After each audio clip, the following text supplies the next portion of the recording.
Good morning, everybody. And thank you so much for joining us today for an extremely interesting session on personal branding. To introduce myself, I'm Bhavika, founder of Beyond Design and an ASCENT member of the Catalyst Trust Group since over 4 years. Beyond Design is a boutique design firm that I started around 16 years ago. I did take the bold step to try to create a personal brand for myself by defining who we are, um, and started with an all girls team. I wanted to essentially let my work speak for who we were, and hence we did very minimal, communicative, clean design and sort of stuck to this even when design went through a kish phase.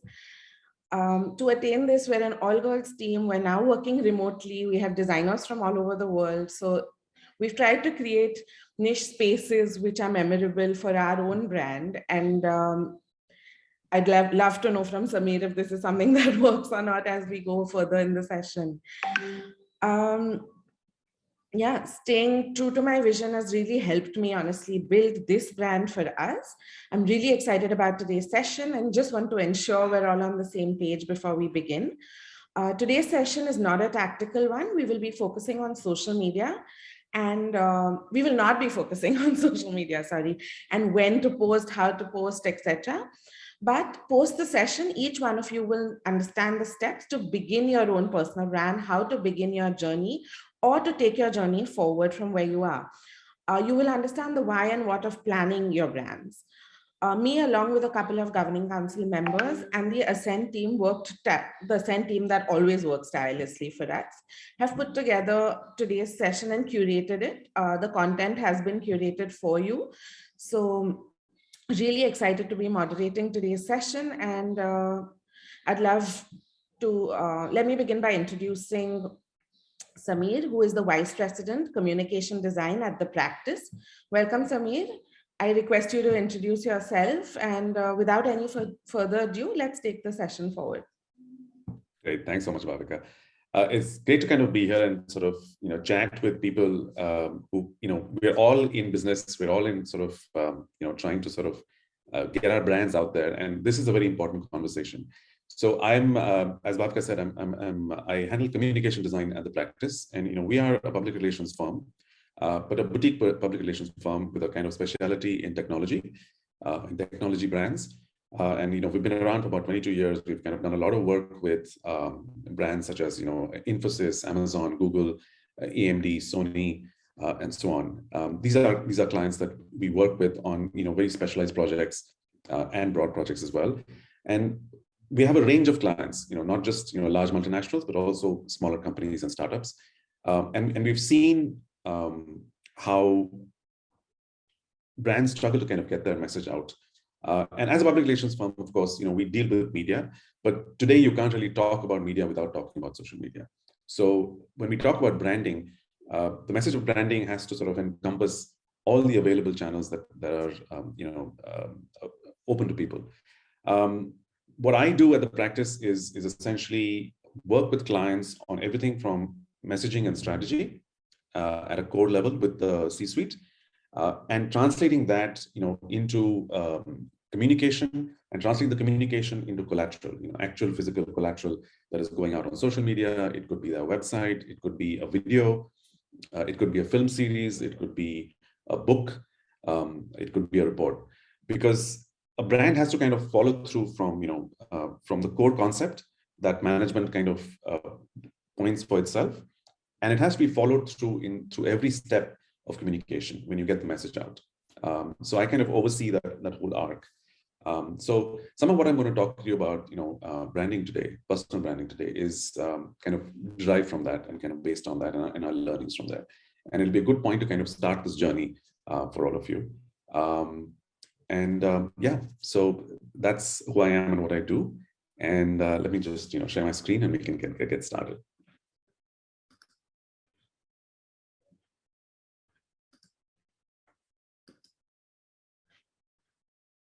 There we are. Can you see that?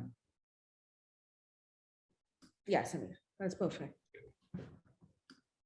So this is a session I've kind of called personal branding and communication, because personal branding is communication. And to sort of understand personal branding, we need to sort of just get a sense of, what does it mean to be sending out communication to your market, to your audience, and so on. I'm going to kind of start with the story of this painting. And this is actually a story about Lisa, who's, a person. About 500 years ago, Lisa and her husband, welcomed home their second child. This was in Florence, in Italy. And, the family was very happy. And, her husband decided to commission an artist, to paint a portrait and sort of have it at home, to sort of welcome the new child in sort of, honor of his wife. The artist happened to be Leonardo da Vinci. And, the painting went up on the wall. And what I want you to sort of understand is that painting 500 years ago was probably the Instagram of that time. It was the only way to make images.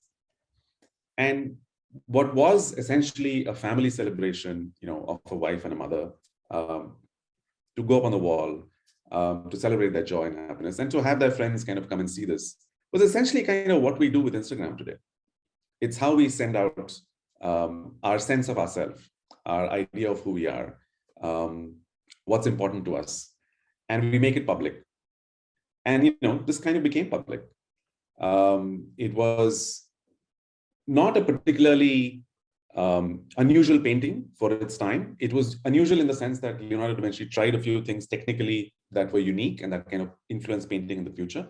But for its period, it was not a very, very unusual painting. It didn't really become famous, the day it was painted. It became famous over 500 years. And, today we kind of think of it as, this remarkable painting that is kind of, looked at in awe and is valued at like X million dollars and so on. But when it was painted, it was just a picture of, a happy lady and, made for a family. And I want to keep drawing parallels to the story, as we go, because this is what the family did. They put out something which themselves and their friends and family could see. It was in the house. And it was a representation, of a happy moment. And that's all it was. What we find is over 500 years, it has become almost a meme. It has become an image that has taken on its own meaning. It's beautiful because it's beautiful. It's famous because it's famous. Very few people who think of it as being famous don't understand really why it's famous. You have to go to Wikipedia and to read about, why is the Mona Lisa considered famous or considered, a brilliant painting. And it's all subjective. And half of the reason is because it's in the Louvre and many people go to see it. Some of the reason is because it's technically perfect. There's all kinds of things that go in that were not really behind the intention of making that painting. When Lisa's husband commissioned the artist to make the painting, none of this was the intention. It was just a celebration of a personal moment in the family. And over 500 years, what has happened is that this image has taken on a life of its own. People relate to it in their own way. They find meaning in it in their own way. They use it in different ways. They use it as a joke. They use it as kind of premium branding. There's actually an amaretto wine, which, sort of links to it. And it's just used as, on a mug or a t-shirt.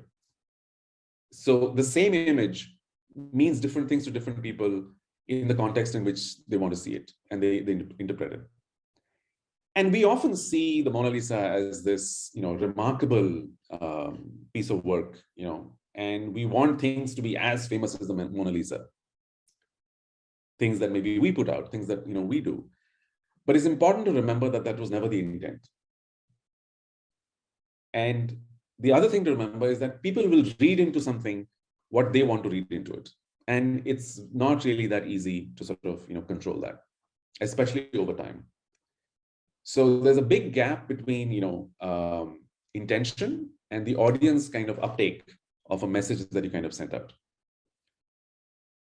And what we're going to discuss today is, how do we kind of, get a bit more of a hold on that? How can we sort of manage that a little better? Obviously, nobody in Florence 500 years ago, that family didn't imagine that they wanted to be this. It just kind of happened. But in communication and branding, we do want certain sort of impact of our message. We do want an audience to kind of pick up certain things from, what we say. So it's that's kind of what we're going to be like covering today. And I want to just kind of at the beginning, just put this out there that we're going to be talking about the difference between, personal branding and putting up a facade, between just popularity, getting attention, and also that thing that so many of us kind of, feel it would be great to have, which is, going viral. And there's a distinction between, personal branding and all of these things. And that one should not sort of overlap these things, because as we're going to see, there's intention and there is, engagement. And it's very difficult to get viral as an outcome of our intent. It's going viral is like, winning the lottery. It doesn't really happen. And when it happens, you can't predict it. Similarly, there's a lot of understanding of, putting branding out. We think of celebrities, we think of, famous people, we think of, accomplished people. And we see their messaging and we just think, okay, I have to just talk like that. That becomes a facade. If you just talk like somebody who's already famous, that makes you famous, and it really doesn't. There is no one-to-one correlation there. And popularity and attention, of course, again, there's no way of really sort of managing that. So I'm going to start just at the basics, with the definition, and where we define personal branding. And what it is really is the practice of marketing yourself and your work. It's not just a static thing that just, works for itself. It is the practice. It's something that you have to do day after day, to maintain. And that's how people sort of see you. People see you, what you've done recently. That becomes kind of who you are, because we don't have, long memories where if somebody said something a while back, especially in our context, when we are in business and so on, it doesn't mean that once it's done, that's my brand, and let's keep going. Personal branding is something that you live. It's something that you do daily. And I'm going to sort of draw a line around that and sort of indicate how that is. And while it sounds kind of daunting, it doesn't really have to be, because then we're going to talk about intent. So the other question, which came up very quickly also, is that personal branding is also very popular on Google. If you can just Google it, you'll find hundreds of articles. You'll find hundreds of articles with how-tos of, what to keep in mind, when to post, which platforms to use, and so on. And my point on that is that actually those are all very useful when you know what you want to do. They're not useful just by themselves. You could do them, but there's no guarantee of any kind of result. And that's the difference between tactics versus strategy. Doing tactics is essentially kind of just repeating word for word at this point. But if you have a strategy, then your tactics have a purpose, they have a goal, they move you forward, and you can kind of measure, in a sense, where it is that you stand compared to the efforts that you're putting in. And this is kind of really critical, because what we want to do when we understand personal branding is to decide what works for you and what's important for you. Personal branding is not something that you can copy off a web page and say, okay, if I do this, then I have a personal brand. And so that's what we're going to deep dive into. That is not just something that you can just easily Google and get an answer that is useful to you in the long run. And one of the other questions I think a lot of people asked was branding yourself versus branding your organization. And that's really the difference between personal versus corporate branding. And they're very different conversations. One of the key things to remember about personal branding is that it follows you wherever you are. You could be a proprietor of a company, and maybe, like a lot of people do, you sell that company and you start another company. Your personal brand will follow you. And obviously, if your brand is linked to your organization, it stays with the organization. Or you might be interested in building corporate branding for the organization, which doesn't matter who's working as CEO, who's head of marketing, head of sales. The corporate branding kind of follows that, and that's kind of the real distinction. The standards still apply, where it's the practice of talking about your work and message.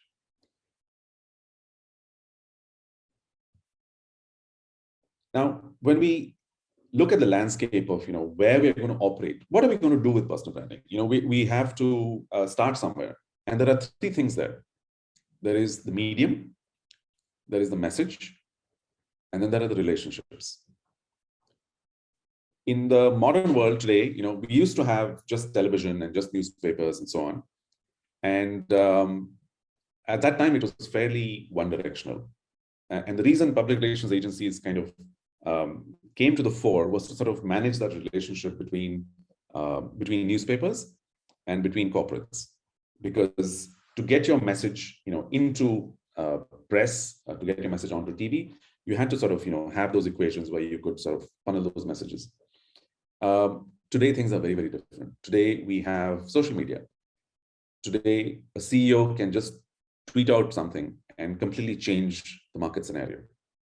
And that's really, really powerful. What used to take maybe a front page article or a primetime interview on TV can be done with 140 characters or 280 characters.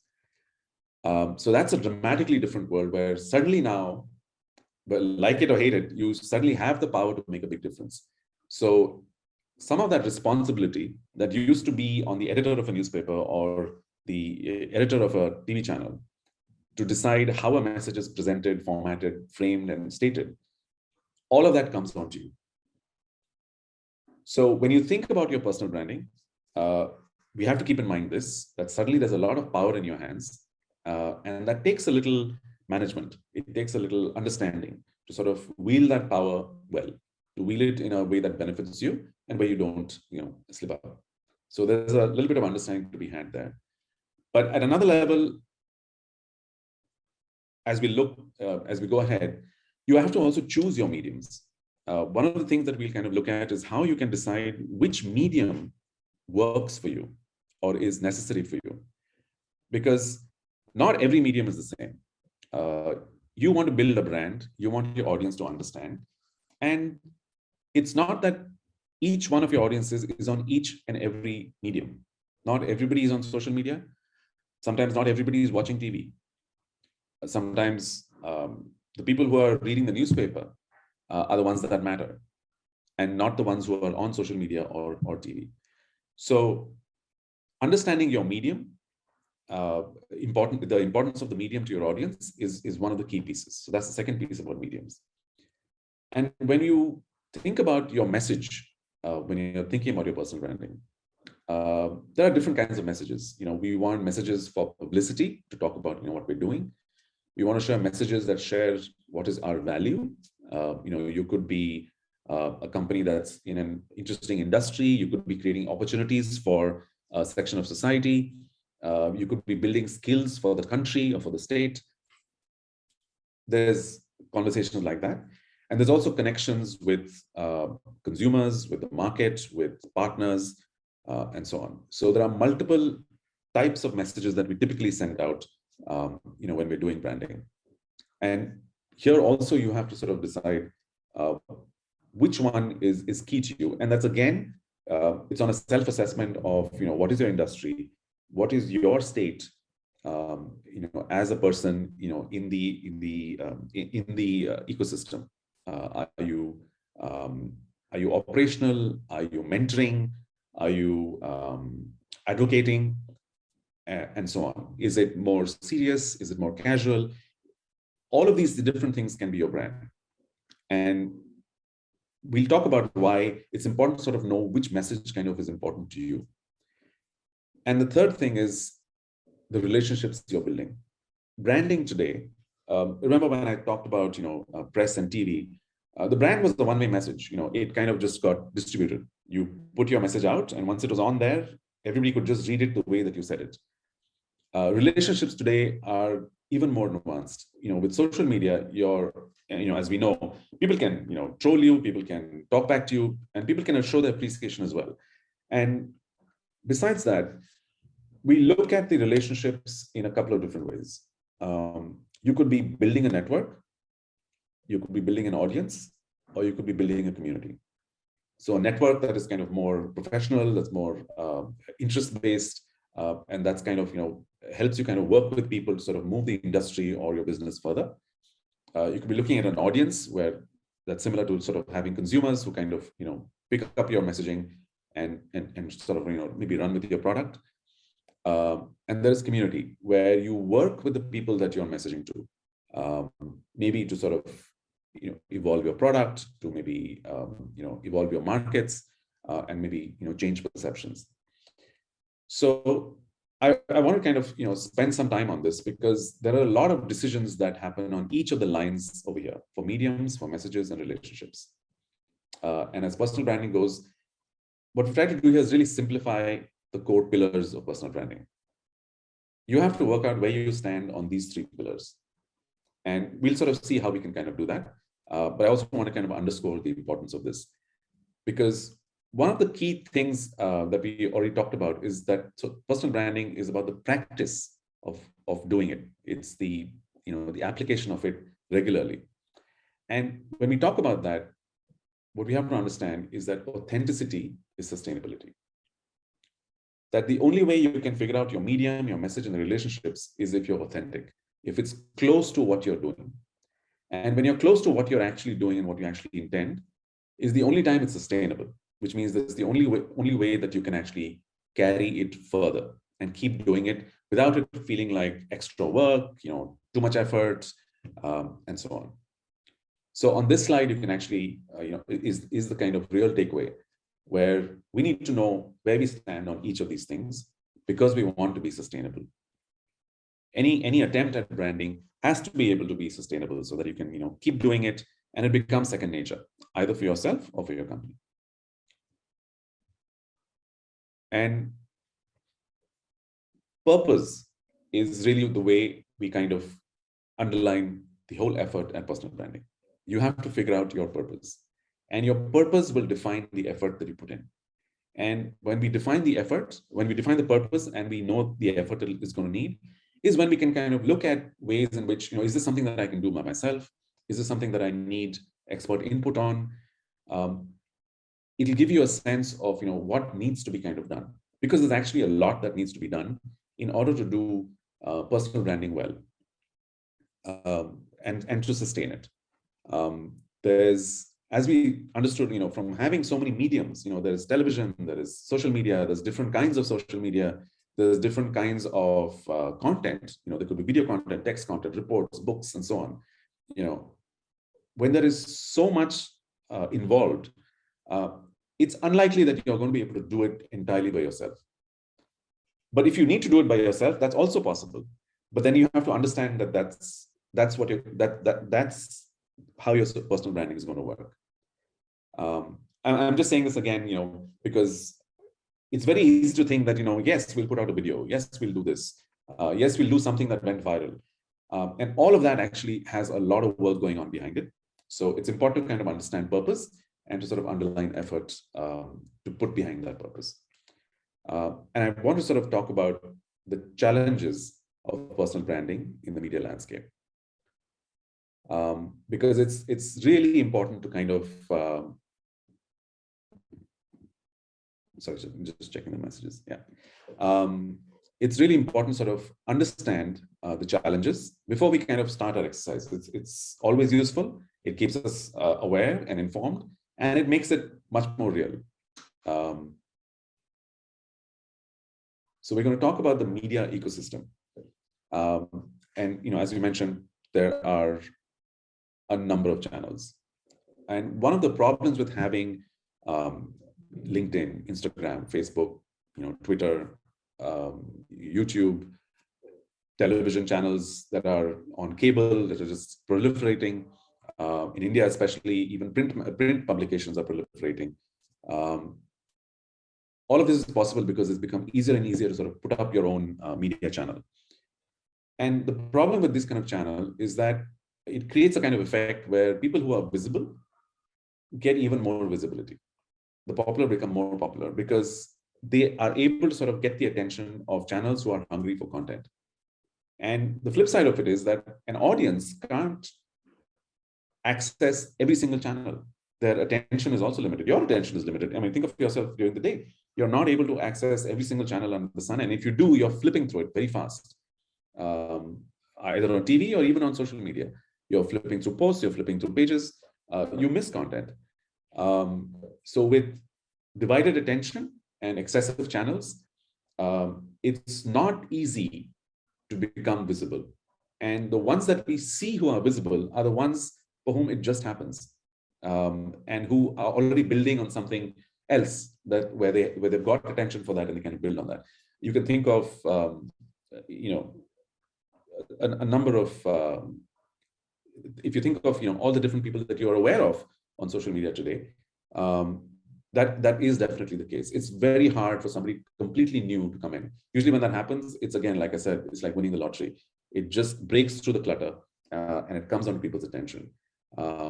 And it's hard to kind of always plan for. It takes an effort and it takes sustained work, and it's not always easy. So this is like one very big challenge with media today.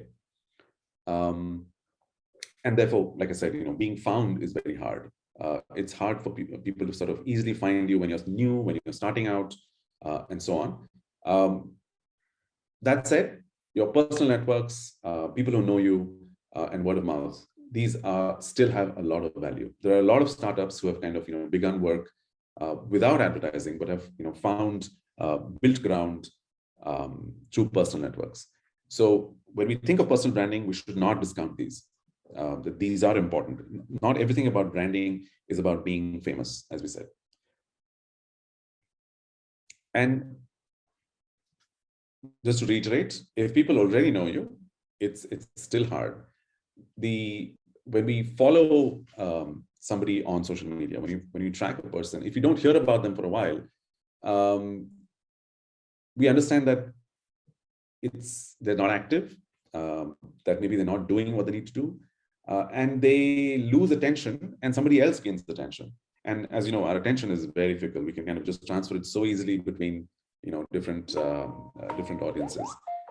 So sorry about that. Consistency, constancy is very, very critical. And it's not easy to be constantly talking about yourself, which is why in personal branding, one of the things is to broaden the scope of what you address, so that you have a little more flexibility in how often you're able to sort of put content out there or put messaging out there, or to sort of engage with your audience. If it's always about you and what you're doing, that's not going to take you very far. And so now we have a better sense of why creating content is hard. Mediums, audiences, and topics. It's extremely tricky, and it's challenging. So because staying visible is hard, when we talk about sustainability in your messaging, the key is that you have to be strategic. You have to be goal-oriented. We have to be very clear what it is that we're trying to achieve, so that we can develop programs for putting out messaging which are built around that, because that will give you something really solid to stand on, that will allow you to sort of measure the outcome of what is happening. And it'll also make it easier for you to create content, to sort of create messaging, because then you know what it is that you're talking about and why you're talking about it. So when we think about branding, we typically start with the image that other people have of you. We think of your brand, but there is you, that's who you are, what work you're doing, what's important to you, and there is the activity that you do about it. It's these three things that really help you build your personal brand. So like we had to understand, mediums, messages, and relationships, we also have to understand, we have to draw a picture of who we are, what we want to talk about. We have to do the activity of the brand, of the branding, where we have to make sure that we're sustainably putting out messaging and engaging with our audience. And that actually is what helps you build your brand. So your brand is actually the net result of taking yourself out there sustainably.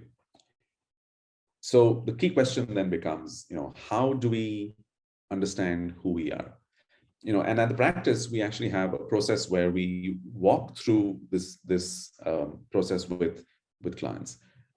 We have different clients with different objectives, different industries, different levels within companies, companies that are run by personalities. They all have different needs, and we work with them to sort of start defining that.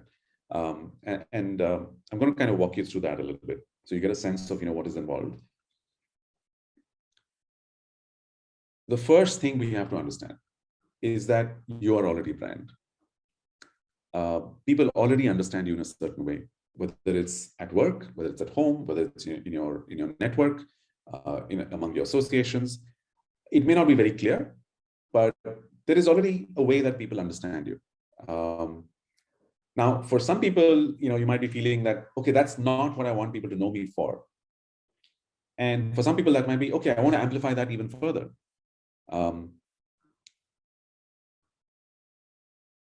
So this diagram actually is kind of a way of understanding how a brand is kind of how you operate. There's you, there's your career and profession, there's your friends and family. There is everything that all of you put out on media and the internet. And all of this is what is out there. Even people who are not on the net, people in public, offline, who kind of understand you. So our message actually incorporates some of these elements and bounces through career and profession, friends and family, media and the internet to sort of become your image in the world, your brand in the world. And you can't create your brand unless you kind of think about these things, unless you think about how your friends and family are related to your career and profession, and how all of them are kind of reflecting on media and the internet. And of course, friends and family may not be important to you from a professional point of view, and which is also fine, which is why media and the internet and the world kind of don't intersect all three. They're separate. They can be completely separate. Another way of looking at this, which is kind of helps you kind of define your identity for personal branding, is what you know, how you're known, and a combination of what you know and how you're known and your personal identity becomes your brand in the world. So what you know is, everything from your professional life and your personal life, your sense of yourself, and how you're known is how the people in your life see you. And a combination of all of this in different degrees. It doesn't have to be a percentage. You can choose the degree to which your brand encompasses all of this. You might want to leverage how people see you and build on that. You might not want to leverage how people see you and build something totally new based on what you know. So the image of the circle of your brand will shift to the left. It's worth kind of spending time on this and understanding that identity is composed of many different elements. And we have to then shortlist. Like we said, if you build a strategy, you have to start building a shortlist of, starting from yourself, who you are. And what's important is that, your brand does not have to overlap your personal identity. It can be something completely separate. So the overlap between your brand and your identity can be decided by you. You can say it's 50%, you can say it's 10%, you can say it's 90%. So you don't have to be, necessarily exposing every aspect of yourself. Your personal branding can be focused on a very specific part of who you are. You don't have to talk about your lifestyle. You don't have to talk about, where you live or what holidays you took as part of your content, as part of your brand. It's very okay to focus specifically on things that you choose. The next step after kind of figuring out what your brand is, and we'll do some exercises will kind of, help you kind of think about that, is that your message should be defined by you and the medium that you use should not. So for example, we often have it backwards. We see something going viral on Twitter and we feel, I need to be on Twitter. There are companies that believe that, they have to be on Instagram. There are some people who feel, Facebook is the place where everybody is, so you have to be there. Now, all of these, one of the things to remember about these social media channels is that not all of them may be around 5 years from now. That is one. So Facebook may not be around in 2 years in any significant way. It might be around, but in a way that Omegle was, or Orkut still is. Nobody uses it, but it's there. So the thing about your personal brand is that it should be independent of the medium that you're choosing to spread it out on. It should be defined outside of the medium. So your personal brand should not be about your tweets and how often you tweet. Because tomorrow, if there's no Twitter, and let's say there's only Instagram, your format, which was text and maybe links on Twitter, will have to change to images and video on Instagram. So the definition of your message, when you build your personal brand and you're kind of defining who it is that you want to be, it should be adaptable to any medium.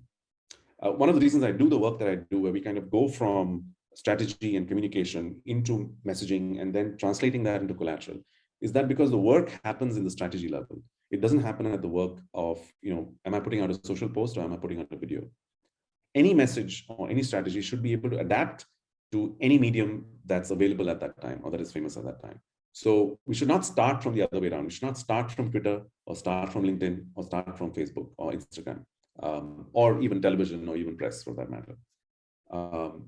You should define what your message is. And I'm going to show you something that might surprise some of you. So when we think of Twitter and we think of Indian business people, most of us think of Anand Mahindra because his posts are the ones that goes the most viral, they get the most views, and they're very, very popular. In fact, he has 8.9 million followers. And yet there's a survey been done in a mathematical algorithmic way to look at influence, the influence of the person giving out, sending out tweets on the kind of audience that receives that tweet and how relevant they are. And actually, Anand Mahindra is not at the top of that list. I think his followership pushes him a lot higher than he should be. But actually Harsh Goenka, with just 1.7 million followers, has a higher social authority score in terms of having messaging that is received by people of high influence. So important people talking to important people. And similarly, Kiran Mazumdar-Shaw, who again, we don't hear of that often, has 1.6 million followers, but is almost as high as Anand Mahindra with 8.9 million followers. So you can see here the difference between somebody who's going viral versus somebody who's maybe not very visible or as socially visible or popular, but having much higher authority. Because again, it's about you and your audience and whether that audience is engaging with you and receiving your messages. It's not about being visible. It's not about how famous you are. So what we're not seeing is the objectives and goals of each of these people. Harsh Goenka is not looking for followers. If he's looking for influence, he's probably doing the right thing. He's decided what he's going to do, and he's decided what his content is going to be about. And he's speaking to the people who are open to it. So that's very purposeful, objective-driven, goal-driven communication. Anand Mahindra is essentially having a good time in a very serious way. He's not frivolous, but his attention is in many different places. But that also fits his image and his brand. And that's then his objective. He wants to be this larger-than-life person who's operating globally. His company is selling tractors in the US and South Africa and everywhere. And he's able to talk about many, many different things. So he's able to talk at a national level. So many of his shares are about, pride in India, not just, his vehicles and his engineering.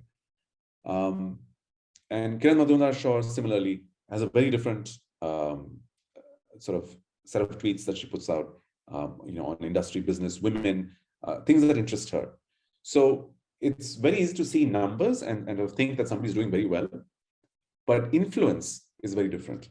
And what we want to do, especially for our clients, when we think about personal branding, is that we want to help them have real influence, because we know that just popularity by numbers is great. I mean, it's definitely flattering. It's something I think we all feel we want to have. We want the world to listen to us. And we want everyone to sort of, understand that, hey, this is me, this is so and so. And yeah, I've seen that slide. I've seen that PPT, I've seen that tweet. But in a business sense, in a professional sense, you can choose what your objective is. And it's easier to be much more focused and seek a certain kind of an audience than it is to try and appeal to everyone all the time. So there is a benefit to kind of being focused as well, which it becomes easier to sort of meet your goals than trying to reach these very, very high numbers with everybody. So one of the key things to decide is, who do you want to really engage with? And again, a kind of Venn diagram where if you think about your brand, what are the different things that are actually important to you? And I want to sort of spend some time on this. I want you guys to think about all the different circles over here. There is everything from lifestyle and social to industry and business mentor. There's industry and opinion makers, and there is government policy. Besides consumers, community, and so on. There are a lot of things that are important to our business, and I think all of you are from different businesses. Some of you are from hardcore engineering and manufacturing. Some of you are from consumer brands, product brands, services. Each of you is going to have a different audience, a different area in which both your expertise comes out, both your relevance comes out, and your audience will exist. So we need to sort of first plot, as an exercise, plot out what's priority for you. Priority 1, priority 2, priority 3. And you can do this over 5 minutes. Just take 5 minutes, take a sheet of paper, or just type it out on your computer. Which ones of these are critical to you? Audiences that you feel will be important to your business, where you feel their perception of you will make a difference. A perception of you and your messaging, what you send out, will make a difference. And list those out.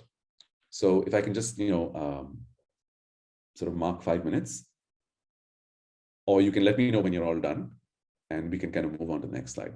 Is it okay? Yeah, we put 5 minutes on the clock. Ruchika, keep us posted on the 5 minutes, yeah? Sure, Archana. Yeah, and do think of everything we've spoken so far, about mediums, about messages, and about relationships. Think about which relationships are important to you. I'm actually very thrilled to see Harsh Mariwala's name also on the social authority list, and it's very encouraging to see it on top 5. I'll definitely let him know about that. I'm not sure if he does know.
Last 1 minute to go.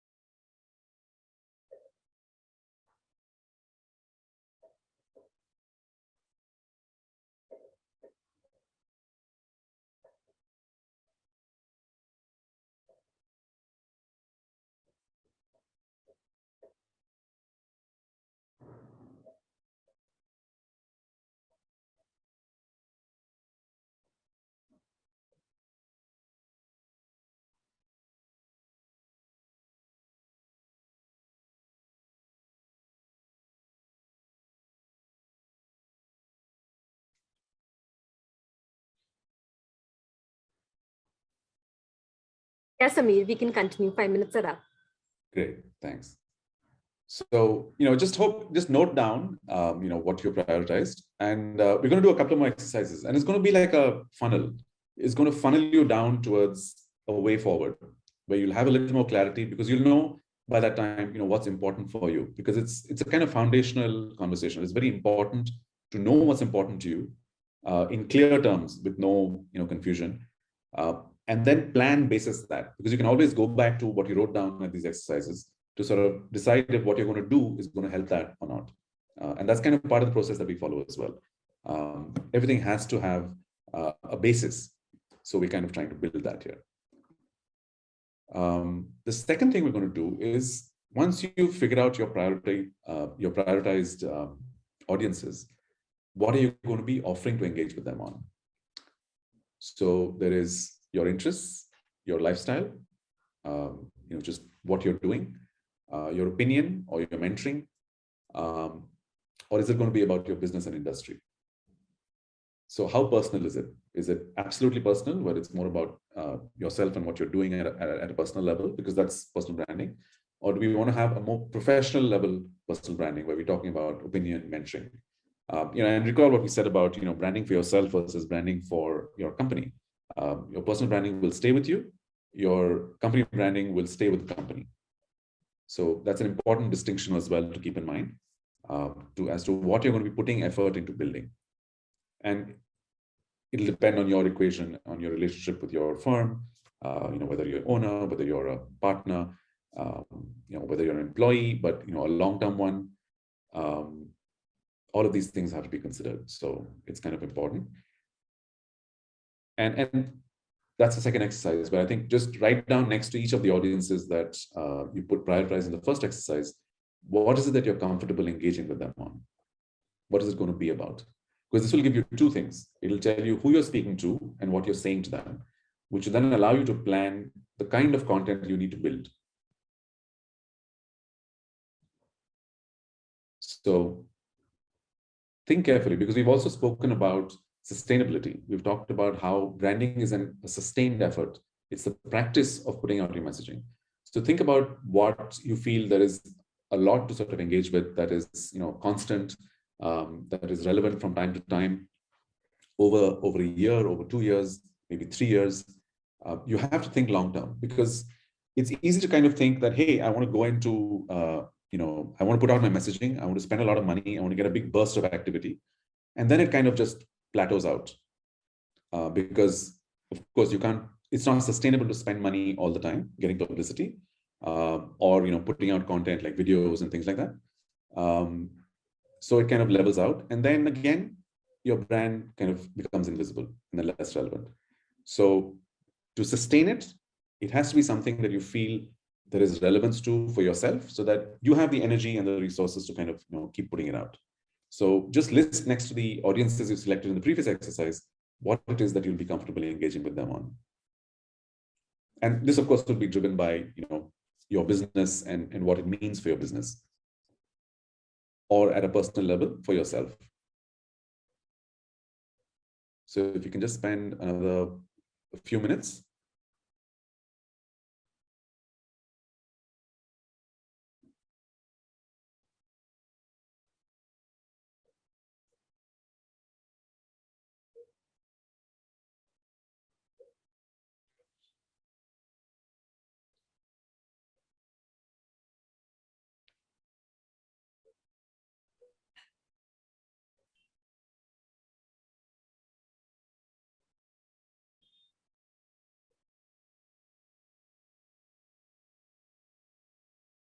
is a really interesting one, Samir, because I mean, it's so important to be comfortable if it's something that needs to be made into a practice. Yeah.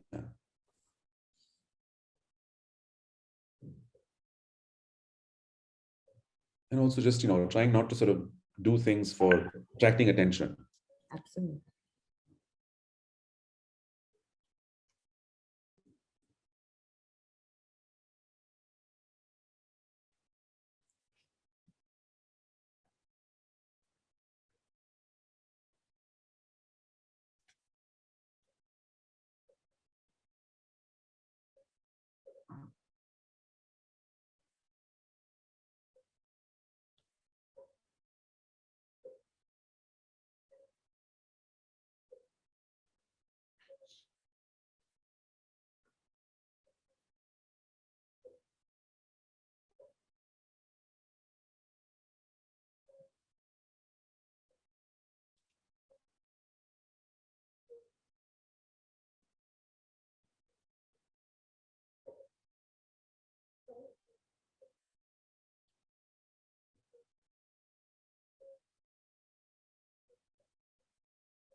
Shall we continue? Sure, Samir. Yeah, we can.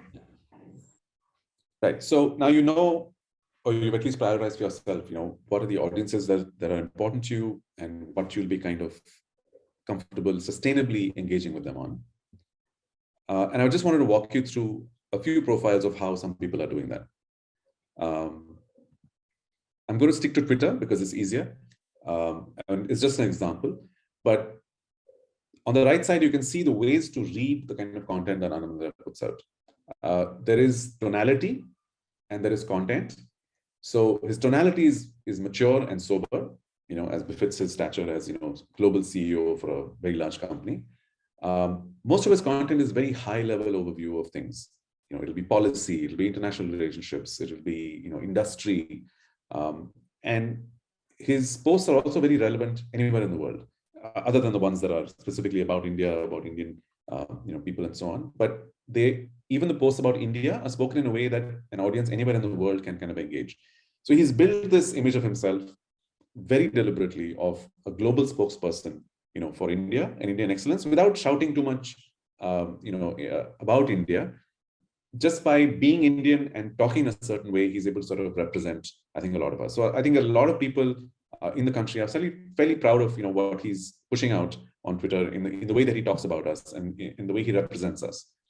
So at his level, maturity, soberness, thoughtfulness is kind of very, very much a part of his brand, as is the subject matter that he kind of engages. So he doesn't talk about, the price of a new tractor or the price of a new car. His material is much more high level from that.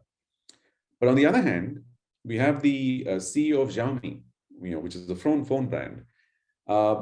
His content is much more operational. It's about what is actually happening in the company. Where's there's a new conference, or he's visiting a conference, or he's launching a product, or something is happening in the market in South India, or something in West India. It's more managerial, it's more executionary. It also allows them to be a little more playful because, that kind of becomes closer to the brand in terms of, hey, we've got a new phone out, we've got a new product out. So it's, again, very different. So you can immediately sense the difference between industry, between level of operation, at the designation of the person who's putting this out.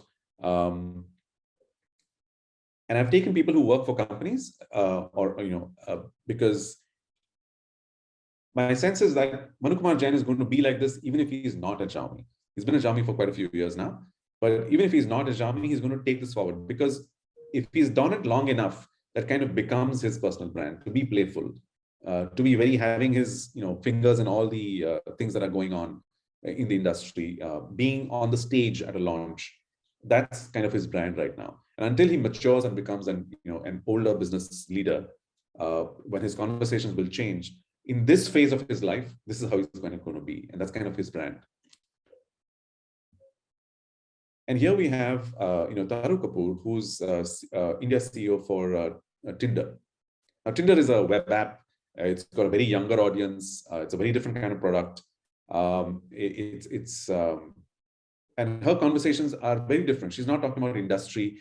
She's not talking about technology. She's not talking about global trends. Her conversations are about the target audience in India, which are young people looking for relationships.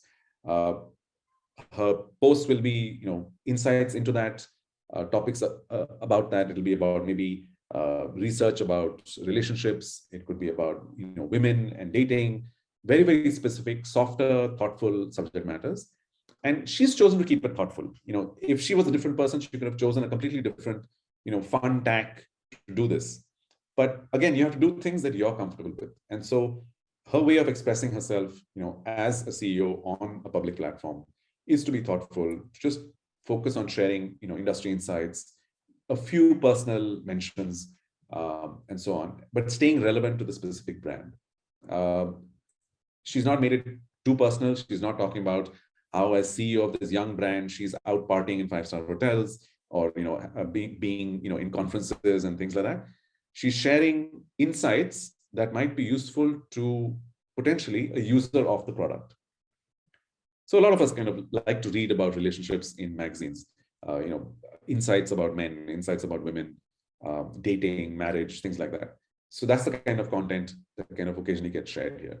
And that's, again, a choice. So each of these things is a choice. And those are choices that we should be able to make for ourselves and realize that they need to be made if, again, you want to do it sustainably. So this is the third exercise, and I'll just keep it very, very short. You figure out, who you want to engage with, what do you want to engage them on. Try and sort of list out your tone that you're going to take, similar to the way we saw for Anand Mahindra and Taru Kapoor and Manu, how you want to engage. What would be your list of items on the right side if this was your profile?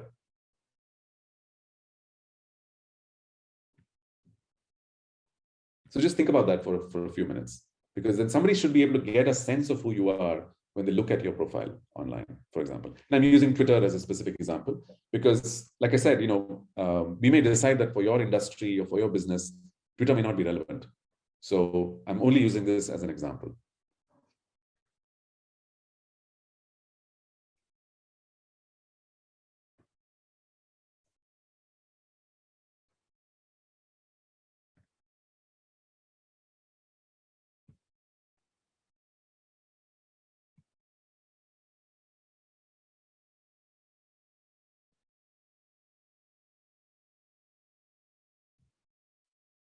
And when you have a sense of that, then I think we can just open up for questions.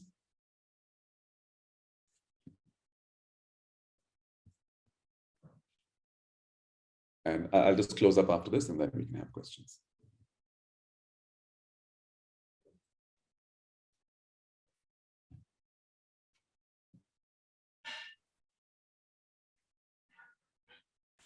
Before we get into questions, we'll just take a couple of minutes for the feedback. Yeah, me too. I just have to say a couple of things, and then it's almost the last slide. Thanks.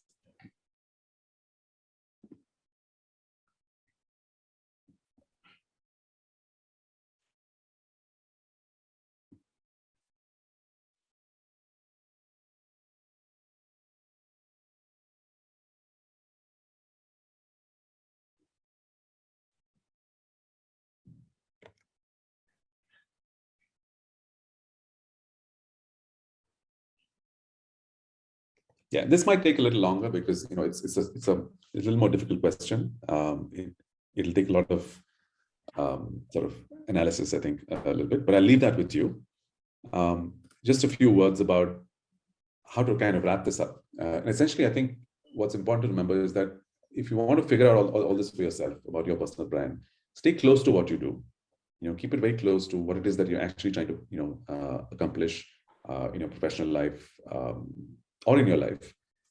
And while you stick to that, you can keep an eye on where you want to be, because you'll have to gradually move your messaging towards there. And to be at a certain place, to be seen as a certain kind of brand, you'll also have to make that real in your day-to-day, in the work that you do, in the relationships that you have, with your audiences and your stakeholders.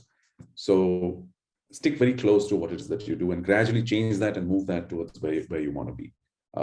Pushing out messages about where you want to be before you've done anything, on the ground is not sustainable, as we said. So it all comes back to sustainability and being authentic. And it's okay to sort of, if it doesn't work for a while, it's okay to try something else. You could try a different approach. You could try a different message. You could try and sort of rephrase what it is that you do. Sometimes the answers are not entirely clear, but if you don't try it, you'll never really know. So trying and retrying is all part of the game. And it's definitely a good idea to sort of define some things for yourself so that you do have a foundation. And if it doesn't work, you can always tweak it. But it's important to sort of do this kind of planning before we kind of start.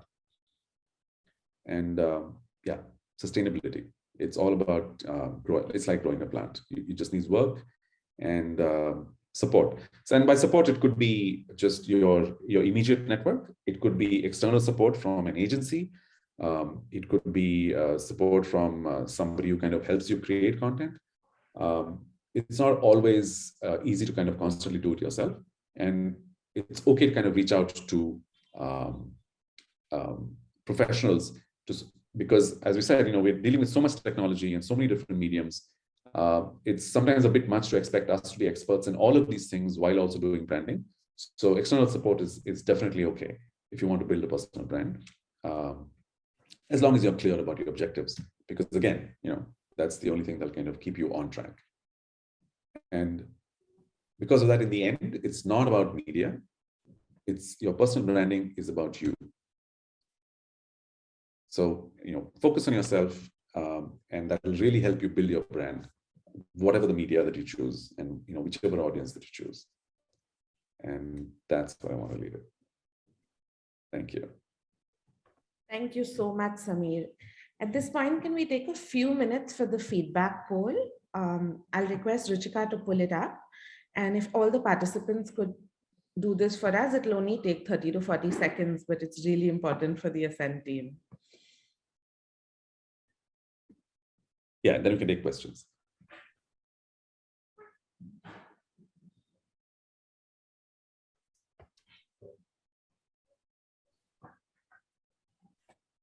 It should take us a few seconds and we can move on to the questions. Yeah. In the meanwhile, Samir, we have one question that says, what does it mean when you say comfortable with your opinion / mentoring? In case you want to start thinking about it. Just 1 second.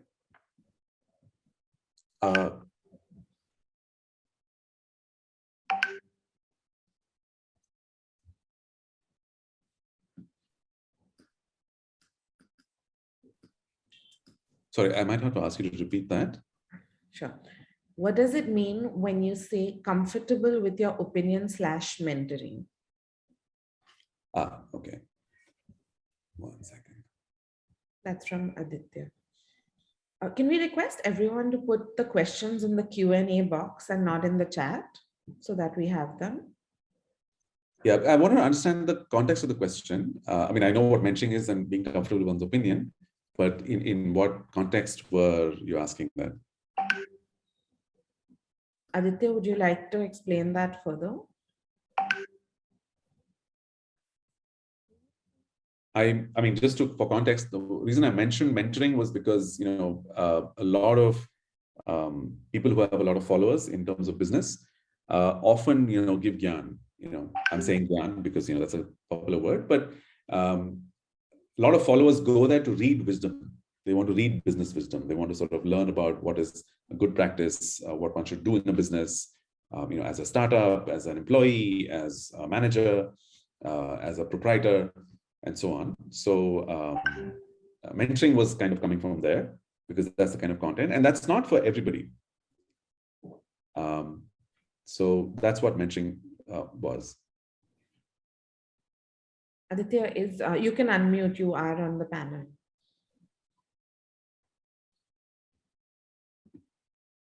Okay, I think he's frozen. We'll go on to the next question and we can come back to that if needed. Vandana says, thanks, Samir, for sharing all these examples. Very insightful. A quick question. We know Tinder is a dating platform and is fun, playful, etc. The CEO tonality is using personal tonality, which actually does not match with the brand core. Do you think there can be a conflict here? So it depends. She might be doing it, but that's who she is.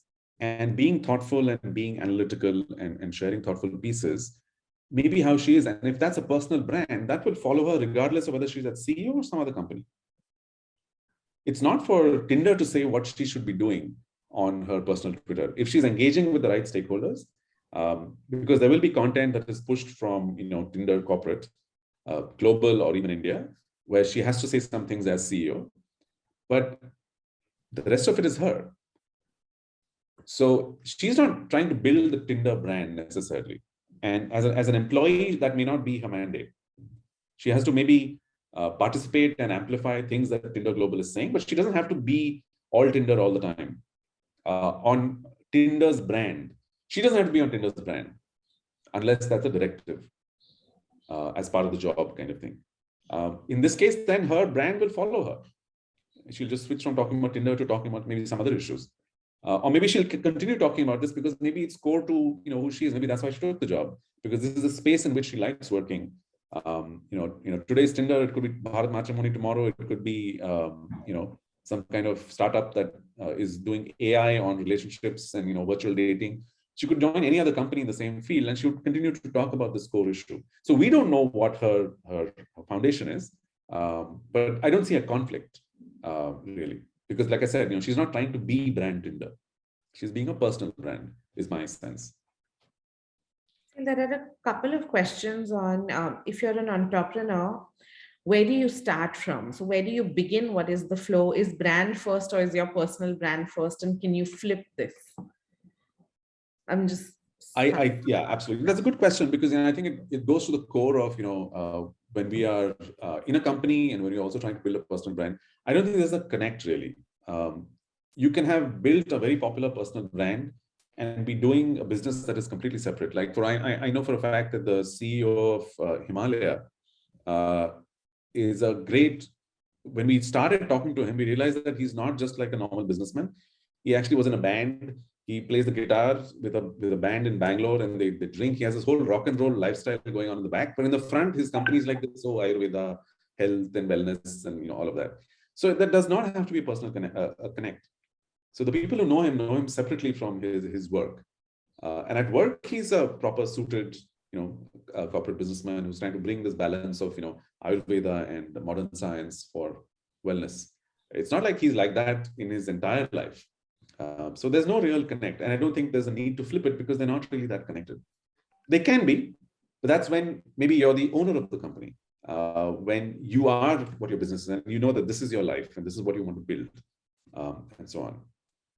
So for example, Mukesh Ambani will be Reliance perpetually. He's not on, his personal brand is built around the company because he is the company. So for him, there's no distinction. There's no need to flip anything. I think that's it. Do we have any more questions? Yeah, I think I answered your question, right, Stephen? Because you said specific to if you're an entrepreneur. So like I said, if you're an entrepreneur, then they're one and the same thing. There's another question that's come in. What if you fundamentally, due to your upbringing, are given to understand your achievements, understating your achievements or reluctant to share and have a slight aversion to attention? How does one find time to do that? Essentially, how to break out of your shell?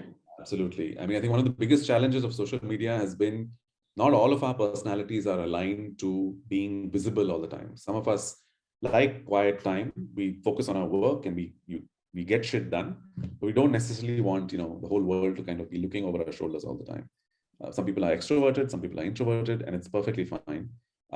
So I find that the easiest thing to do if one is not really up for attention is to just change the tonality of what you're sharing, because for everything there's an audience. And let's say you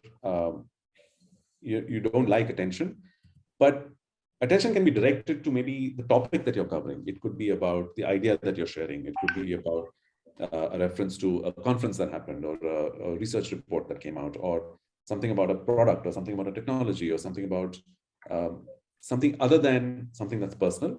Like, we saw the CEO of Tinder was essentially sharing a lot of insight and thoughtful pieces. So it doesn't always have to be about us. It does not at all have to be about us. And that could be your brand, where you engage at the idea level with other people who are similarly interested in ideas. So it's never really super personal, but people get a sense of who you are from what you're sharing in a very subtle way, and you don't have to push it at all. You can be an expert in your field, really. There's another question from Aditya, which says, if you have multiple areas to grow forward in, and not one direction, how do you promote that? I think blast away. The more, the merrier. It shows you, I mean, on a platform which is about self-publishing, whichever platform you choose, you can talk about all your interests. And it really, I think, shows you as a rounded character. I mean, whether there's a conflict between them is a different story. Because I don't know details. But I think it's okay to show the fullness of your activity. You could maybe then choose to have a blog where you share content and talk about different issues, and then share the blog on your social media. One of the things that we really advise clients is that don't depend on the social media channel to host your content, because you don't know if they're going to be there tomorrow. A Twitter can fade out, or Facebook can fade out, and then your content is all stuck there. Your images, your videos, your articles is all stuck on a channel that you don't control. So we often recommend to them, build a blog of your own, where you own it, you post on your schedule, and you can always share the link to an article or a video or anything onto your social media. So that helps you build your own personal platform in the long run. Do we have any other questions? I think we're good. Thank you for such a fabulous session, Sameer. It was truly eye-opening and a really interesting one. Thank you for your time and sharing insights and being really patient with all the questions. They were really well answered. We've all had huge learnings from today's session, and it was really eye-opening. Personally, I've been in the field for 16 years also, but there was so much to learn from today's session, and you're teaching us to keep it real, and that was most eye-opening, and it sort of pulls us back. I had some fascinating takeaways from the session. I think just the fact of personal branding versus facades and imitation is something that we really need to look into. How it's a one-time, how it's not a one-time effort, and it's truly a practice and a lifestyle that we need to imbibe. That was really lovely to hear. And yeah, to keep this sustainable, it's so important to have memory and keep it sustainable. So to conclude, a personal brand follows you forever. So it's key what you convey, practice, and truly follow in your life. So use this power effectively. Authenticity is sustainability, as Sameer has told us today. And let's stay true to who we are. Thank you so much to all the participants. Thank you again, Sameer. It was a fantastic session. Stay safe.